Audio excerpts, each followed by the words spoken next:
जमीन पर जंग होने की वजह से जमीन पूरी तरह तबाह हो गई थी। इसलिए कुछ लोगों को चांद पर भेजा गया ताकि वहाँ पर जाकर वो लोग बाकी के इंसानों के लिए कॉलोनीज बना सकें। और जब ये सारा काम हो गया, जिसके बाद इंसान जमीन को छोड़कर चांद पर जाकर रहने लगे। लेकिन चांद पर रहना इतना आसान नहीं था, क्योंकि वहाँ पर मेटियोर का तूफान आया करता था। तो इसीलिए इन्हें ये सारे फैसले बदलने पड़े। जिसके बाद इंसान ने चांद पर माइनिंग करना शुरू किया ताकि वो चांद पर जिंदगी गुजारने के आसान हल ढूंढ सके। तो बहुत से लोगों को माइनिंग के लिए रखा गया, जिन्हें माइनर्स कहा गया। और साथ ही यह असूल भी बनाया गया कि ये माइनर अपनी फैमिली के साथ ही चांद पर रहेंगे। अब हमें माइनर्स के बच्चे दिखाए जाते हैं जो कि इसी जगह यानी कि चांद पर पैदा हुए थे। वो सभी मिलकर स्पेस रोवर यानी कि जो गाड़ी चांद पर चल सकती थी उसे चुराने की कोशिश कर रहे थे। तभी वहाँ पर कोई आता है, जिससे डरकर सभी छुप गए थे। इन्हीं में एक बच्चा जिसका नाम कैलिब होता है, उसके हाथ में एक कैप्सूल था। उसके डैड भी एक माइनर थे जो कि काम करने के दौरान मारे गए। कैलिब को 3 दिन बाद ओमेगा पर भेजने का फैसला किया जाता है, जहाँ पर उसे किसी दूसरी फैमिली को गोद दे दिया जाएगा, जहाँ पर जिंदगी हर तरह से खुशहाल है। लोग बहुत मजे से जिंदगी गुजारते हैं। यहीं पर हमें ये बताया जाता है कि चांद पर से ओमेगा पर जाने के लिए तकरीबन 75 साल लगते हैं, जिसके दौरान सफर करने वाला इंसान क्रायो स्लीप एक चैम्बर में रहता है, जिससे उस इंसान की उम्र नहीं बढ़ती। जब वो चांद से ओमेगा पर पहुंचता है तो वो उतने ही साल का होता है। कैलिब इस बात को जानता था,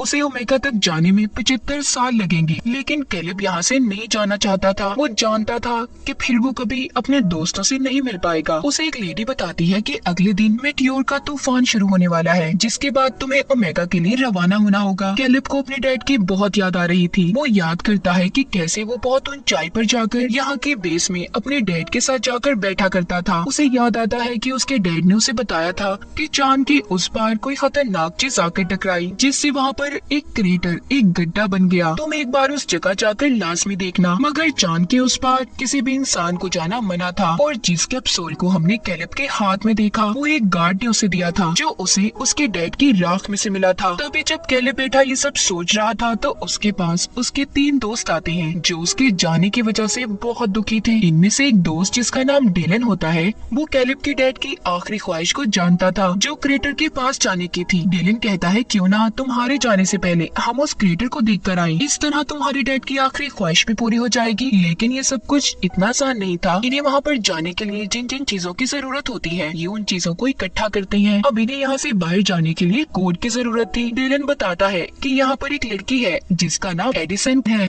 एडिसन कुछ दिन पहले ही जमीन से चांद पर शिफ्ट हुई थी। उसका कोई दोस्त भी नहीं था, वो एक साइंटिस्ट की बेटी थी। तो डेलन कहता है क्या पता उसको कोड के बारे में पता हो। जब वो एडिसन से बात करने जाता है तो वो उससे कोई बात नहीं करती और वहाँ से चली जाती है। ये देखकर डेलन उसके पीछे जाता है और उसे अब सारी बात के बारे में बताता है। वो कहता है मैं शुरू से ही तुमसे दोस्ती करना चाहता था, चाहे सब लोग तुम्हें अजीब समझते हो। एडिसन सब सुनकर कहती है ठीक है, मैं तुम लोगों की मदद करने के लिए तैयार हूँ, पर तुम्हारे इस मिशन में मैं भी तुम्हारे साथ जाऊंगी।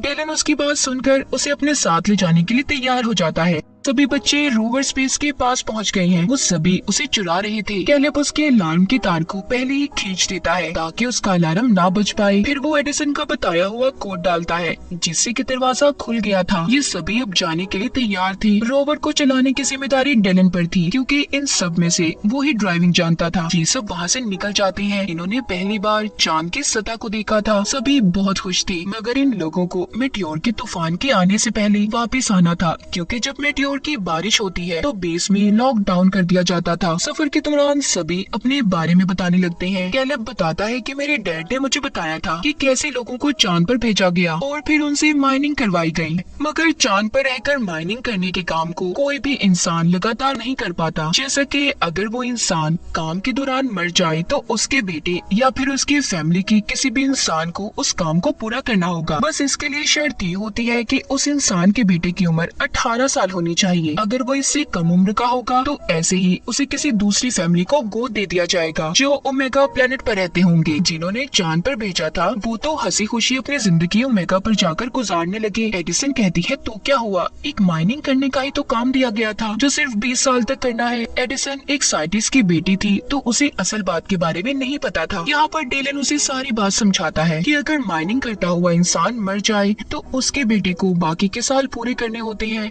ये सुनकर एडिसन थोड़ा हैरान थी। अब आगे का रास्ता इन्हें पैदल चलकर तय करना था। सभी अपने अपने स्पेस सूट पहन लेते हैं। एडिसन का सूट इन सब में थोड़ा अलग था और अच्छा भी। खैर ये बाहर आते हैं जहाँ पर ग्रेविटेशनल फोर्स ना होने की वजह से सभी बहुत ऊंची छलांगे लगा रहे थे। सभी यहाँ पर खेलने लगते हैं। एडिसन की नजर जब जमीन प्लेनेट पर पड़ती है तो थोड़ा उदास हो जाती है और जमीन पर अपने गुजरे पलों को याद करने लगी थी। जब एडिसन वापस आती है तो देखती है कैलेब, डेलन सभी एक ऑक्सीजन गैस के कंटेनर की मदद से स्पेस में ऊंचाई तक जा रहे थे। इन्होंने खुद को रोवर के साथ रस्सी से बांधा हुआ था ताकि ये स्पेस फैला में दूर तक ना जा पाए। एडिसन ये देखकर कहती है ये खतरनाक हो सकता है, ऐसा मत करो, मगर उसकी कोई बात भी नहीं सुनता। जब ये सब कुछ कैलेब का एक छोटा दोस्त करने लगता है तो झटका लगने की वजह से उसकी रस्सी टूट गई थी, जिस वजह से वो स्पेस खला में दूर चला गया था। ये सब देखकर कैलेब और उसके बाकी के दोस्त ऑक्सीजन सिलेंडर लेकर उसे बचाने की कोशिश करते हैं। सबने मुश्किल से अपने दोस्त को बचा लिया था, मगर इन सब में उनकी बहुत सारी ऑक्सीजन खत्म हो गई थी। इनके पास इतनी भी ऑक्सीजन नहीं बची थी कि ये क्रेटर तक पहुंच पाते। सब बुरी तरह से फंस चुके थे। तभी कैलेब को याद आता है कि उसके एक दोस्त ने बताया था कि इधर ही कहीं पर एक आउटपोस्ट है, क्या पता इन्हें उधर जाकर ऑक्सीजन मिल जाए। ये बात सुनकर कैलेब का दोस्त बोलता है कि मैं वहाँ पर नहीं जाऊंगा क्योंकि मेरे भाई ने मुझे बताया था कि उधर भूत रहते हैं। ये बात सुनकर डेलन उसका मजाक बनाने लगता है और इसी बात पर दोनों की आपस में लड़ाई हो गई थी। ये देखकर कैलेब जोर से चिल्लाता है और कहता है क्या जितना वक्त साथ रहने के लिए बचा है तुम ऐसे ही लड़कर उसे बर्बाद कर देना चाहते हो। इस बात को सुनकर दोनों ने दोबारा से दोस्ती कर ली थी। खैर ये उस आउटपोस्ट पर पहुंच जाते हैं जिधर बहुत अंधेरा था। उधर इन्हें इंसानों की परछाइयां भी नजर आती हैं, जिसे देखकर सभी डर गए थे। लाइट्स जलाने पर इन्हें पता चलता है कि वो कोई इंसान नहीं बल्कि पुतले थे और ये कोई आउटपोस्ट नहीं बल्कि एक ऐसे घर का मॉडल था कि अगर इंसान चांद पर रहती तो ऐसे घरों में रहा करते। खैर वहाँ पर इन्हें थोड़ा सा खाना और ऑक्सीजन मिल जाती है। रात भी हो गई थी, इसीलिए सभी इधर ही रात गुजारने का फैसला करते हैं। डेलन अपने बारे में एडिसन को बताता है कि मेरे डैड मुझे अकेला छोड़कर चले गए। एडिसन भी अपने बारे में बताने लगती है कि मेरे मॉम डैड की डाइवोर्स तलाक हो गई थी, जिसके बाद मेरी मॉम मेरे भाई को लेकर ओमेगा प्लेनेट पर चली गई। मैं बहुत अकेला महसूस करती हूँ। सब लोग सो गए थे मगर कैलेब और एडिसन अभी भी जाग रहे थे। कैलेब एडिसन से बातें करने लगता है।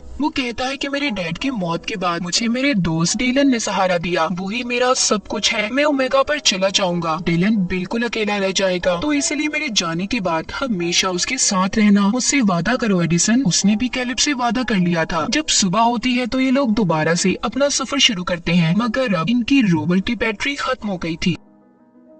इनके पास ऑक्सीजन की भी कमी थी, तो इन्होंने मेटियोर के तूफान से पहले क्रेटर तक पहुंचना था। ये सब परेशान हो जाते हैं, इसीलिए एडिसन ने सिक्योरिटी अलार्म को बजा दिया था ताकि मेटियोर की बारिश होने से पहले गार्ड्स आकर इन्हें बचा ले। ये सब अब जल्दी से क्रेटर उस गड्ढे तक पहुंच जाते हैं जो दिखने में बहुत बड़ा था। ये सीढ़ियाँ उतरकर एक अजीब सी जगह पर आ गई थी, जहाँ की दीवार पर एडिसन को एक बटन नजर आता है, जिसको जैसे ही वो दबाती है वहाँ की सारी जगह ऐसे बदल गई थी कि जैसे ही लोग जमीन पर हो। ये सब कुछ असल नहीं था, मगर फिर भी इन्हें सब पसंद आता है। कैलेब यहाँ पर जब एक पत्थर हटाकर देखता है तो उसके नीचे उसे अपने मॉम डैड की राख और उनकी तस्वीर मिलती है। कैलेब ने उस तस्वीर में अपनी मॉम को पहली बार देखा था। वो इस बात को समझ जाता है कि उसके डैड आखिर क्यों चाहते थे कि वो यहाँ पर आए। वो बहुत दुखी था। डेलन उसे कहता है कि अपनी जिंदगी के इस हसीन चांस को क्यों गवा रहे हो। यहाँ पर हर इंसान यही चाहता है कि वो माइनिंग के 20 साल पूरा करने के बाद ओमेगा पर जाएगा, और वो बहुत कम लोग होते हैं। तुम्हारे डैड ने भी तो इसीलिए अपनी जान दे दी। यहाँ पर उसे ये बात पता चलती है कि उसके डैड ने जानबूझकर अपनी जान ली थी ताकि कैलेब को ओमेगा पर भेज दिया जाए, वो एक अच्छी जिंदगी गुजार सके, जिसके बारे में कैलेब के अलावा सब जानते थे। डेलन कहता है कि अपने डैड के गिफ्ट को लेने से इनकार मत करो, उन्होंने अपनी जिंदगी देकर तुम्हें ये तोहफा दिया है। तभी इनकी बातों के दौरान एक दोस्त की तबीयत खराब हो जाती है। ये सभी अब जल्दी से उसे लेकर अपनी रोवर तक पहुंचने की कोशिश करते हैं, मगर तभी मेटियोर का तूफान शुरू हो गया था। सभी खुद को बचाने की कोशिश कर रहे थे। एडिसन भी खुद को बचाते हुए इनसे अलग हो जाती है। वो जब किसी को नजर नहीं आती तो कैलेब और डेलन उसे बचाने जाते हैं। एडिसन के हेलमेट में दरार आ गई थी, इसीलिए वो बेहोश हो जाती है। कैलेब और डेलन एडिसन को बचाकर वापस ले आते हैं, मगर इसी बीच डेलन भी गिर जाता है, लेकिन उसे कैलिब ने बचा लिया था। सभी रोवर के अंदर आ जाते हैं, जिसकी खिड़कियां भी मेटियोर के तूफान की वजह से टूट गई थी। इनके पास ऑक्सीजन भी कम थी, तो इसीलिए ये जिंदा अब नहीं रह सकते थे। सभी उसी रोवर में बैठकर अपनी मौत का इंतजार करने लगते हैं। सब समझ गए थे कि अब वो नहीं बच पाएंगे, मगर इन्हें इस बात की खुशी थी कि सभी साथ मरेंगे, जिसके बाद सभी बेहोश हो गए थे। इस हादसे के बाद हमें कहानी कुछ वक्त आगे की दिखाई जाती है। हमें कैलिब दिखाया जाता है जो ओमेगा पर पहुंच चुका है। मतलब उस हादसे को 75 साल हो चुके थे। कैलिब रायो स्लीप में था, मगर अब वो जाग जाता है। चांद पर से ओमेगा पर जाने के लिए तकरीबन 75 साल लगते हैं, जिसके दौरान सफर करने वाला इंसान रायो स्लीप एक चैम्बर में रहता है, जिससे उस इंसान की उम्र नहीं बढ़ती। जब वो चांद से ओमेगा पर पहुंचता है तो वो उतने ही साल का होता है। उसे अपने दोस्तों के बारे में जानना था, तभी एक नर्स आकर उसे एक ऑडियो डिवाइस देती है, जिसमें उसके दोस्तों के मैसेजेस रिकॉर्ड थे। उसे पता चलता है कि उस दिन इन सभी को बचा लिया गया था। उसके दोस्त अपनी आधी से ज्यादा जिंदगी गुजार चुके हैं। जैसा कि एक दोस्त ने अपनी बेसबॉल टीम शुरू की और दूसरा दोस्त एडमिनिस्ट्रेटर बन गया, तो बाकी वादे के मुताबिक एडिसन ने डेलन से शादी कर ली थी। अपने दोस्तों की जिंदगी के बारे में जानकर, उनकी बढ़ती उम्र की आवाज को सुनकर कैलिब बहुत खुश होता है, मगर अभी भी